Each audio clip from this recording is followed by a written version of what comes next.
Hi, this is Eric Edwards from the A-List Television Show. I'm sitting here next to Tommy Chunn at the Red Jazz Red Circle kickoff for 2011 show for San Diego, which is featuring lots of comedy and variety shows as well as jazz artists.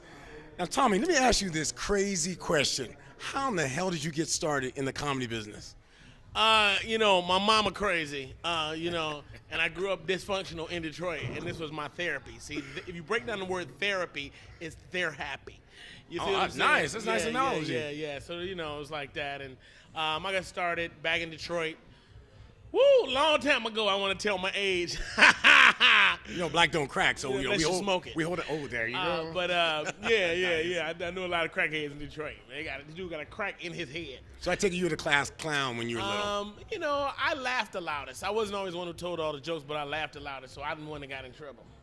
And so originally, just living in Detroit growing up, I used to come back and forth from Detroit to San Diego to visit my grandparents.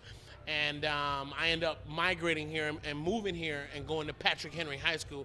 I actually graduated from Patrick Henry. Oh, really? Yeah, I was the first Prince of San Diego. Oh, wow, nice. So then I ended up moving back to Detroit, and then I've just been back and forth ever since. What is your favorite joke to tell? My favorite Because wait, hold on. First of all, he's got this great thing that he talks about with all the recording artists and their songs. It's like comedy karaoke. Oh my God, it is. That is funny. I tell jokes to the ball bouncing. I like to do impersonations a lot. Like I do Ice Cube. As I say, he sound the same in every movie. Ice Cube be doing the same thing.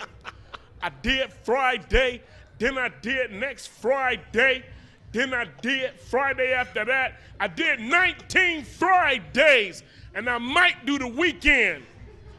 Like, what if Ice Cube still talked like that, but he was a doctor, What if Ice Cube was an OBGYN, like a gynecologist, and ladies, you had to come in and see your OBGYN, but he was like, yeah, Miss Jenkins, come on, sit up on the thing. All right, Dan, I'm going to need you to scoot down. Yay! What if he still talked like that, but had a professional job? Oh, my God, you're killing me, man. But anyway, I don't know. I started doing comedy, a long time ago.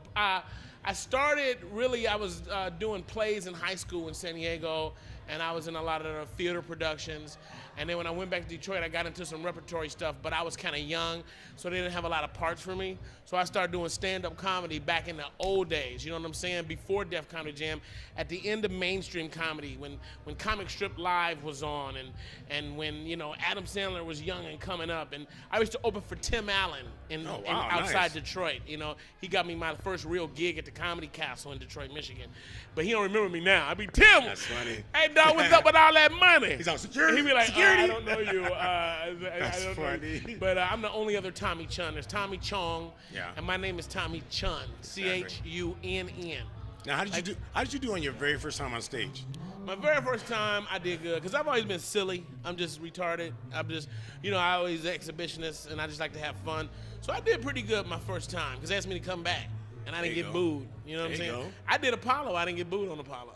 Now, that is an accomplishment, because you know what they say? Bowling. The backstage door is in the alley in Apollo. Yeah, the Apollo, when you walk out, you don't hear it on TV, but like off the sound, they're booing when you walk out. There's a residual boo happening. It's like, okay, we're gonna see if you're gonna be funny. And then if you say your first joke and it ain't funny, they just, boo, boo. They haunt your show. It's like, that is boo. Funny. Yeah, and I didn't get booed. My boy got booed right before me.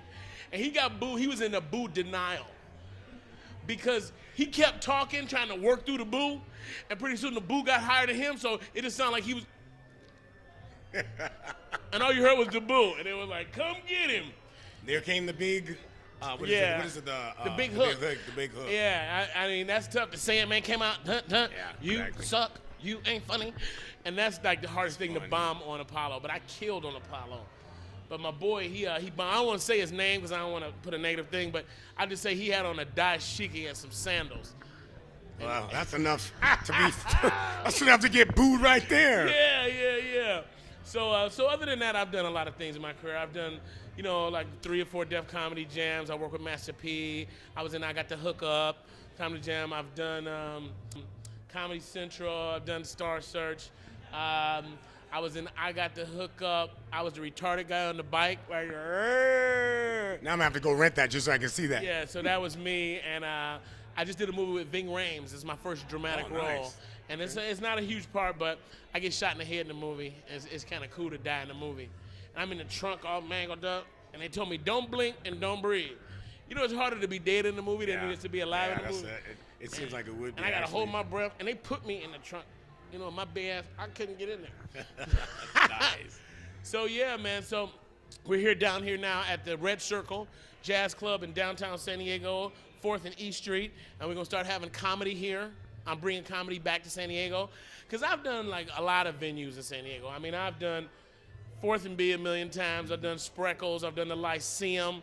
I've even done the VFW off 28th Street. Wow. What type of crowd was that? Oh, that was a wild bunch of old people playing cards and just ghetto. And then they have listening. The mic, let me tell you, the club, they didn't have a real microphone. And so the cord was coming from the DJ booth. So you doing comedy holding the mic. Hey, how y'all doing? Look at this dude out here. But you know, you do a lot of things building up in your career to get to where you're going. But I've done a lot. I used to do work at Smokey's on Mission Gorge. I used to do Smokey. Yeah, Smokey. I used to do Smokey. Then he bought the Bacchanal, and I used to do the Bacchanal. But I've done like all these little one-nighters. Now I got a Tuesday night I do at Moondoggies in Pacific Beach. Oh, nice. Moondoggies, nice club, nice place. Yeah, it's real nice. You know, it's like big, all glass, wide open. Lot of people, and that whole strip is just like constantly. It's like a melting. It's like I don't know, a lot of tourists, a lot of college students, people. It's just like a lot of clubs right there on Garnett and Mission. And Moondoggies actually used to be the improvisation comedy club years ago. Yep. I'm telling my age. Yeah, I'm I old. won't say nothing I about just that look because I know good. he's about that too. So I'm yeah, old. I just look good. See, that's all. Well, great seeing you. Looking forward to seeing you up on stage again. Well, yeah, it's great to be back in San Diego. So we're gonna bring comedy back to San Diego and get it cracking again. Because you know, like we are not the majority here. What is San Diego? San Diego is like Latino, Asian, white folks, and then it's like 2-3 black people in the corner. So, but we still here, and it's like I love San Diego. I love that like melting pot vibe. I love the beach vibe. I love the laid backness. A little slower than LA. You know what I mean? Yeah, definitely. I used to go to Rubio's and get some fish tacos. Still here. Yeah. I used to go to the Dragon House. Yeah. You remember the Dragon House? Over there on University and right. the Big Dragon up on exactly, the thing. man. I used to go. I'd leave there hurt like, oh. That's the only place you could go get Chinese food at 2 o'clock in the morning. Yeah, and be man. full and be hungry an hour later. The Dragon House, yep. So I got a lot of history in San Diego. I even used to do the Backstage Comedy Club. Yeah, I remember Backstage too as well. Yeah. Cool. So yeah, it's Tommy Chunn, Chunn. And people always say, how you got the name Chunn and you black? Like we had shrimp fried collard greens. Like I had sweet and sour neck bones. Like we had orange chitlins. Nice. You know, my sister, some young hoe. You know, no. Ah! Nice. But I like to have a lot of fun. So you guys come check us out. Give it up for my man on the A-list. Come check us out at the Red Circle, downtown San Diego, just adjacent to Horton Plaza. I am Tommy Chunn, like fun, and I thank you. Peace out. Well, thank you very much for the interview, and we will definitely see you soon.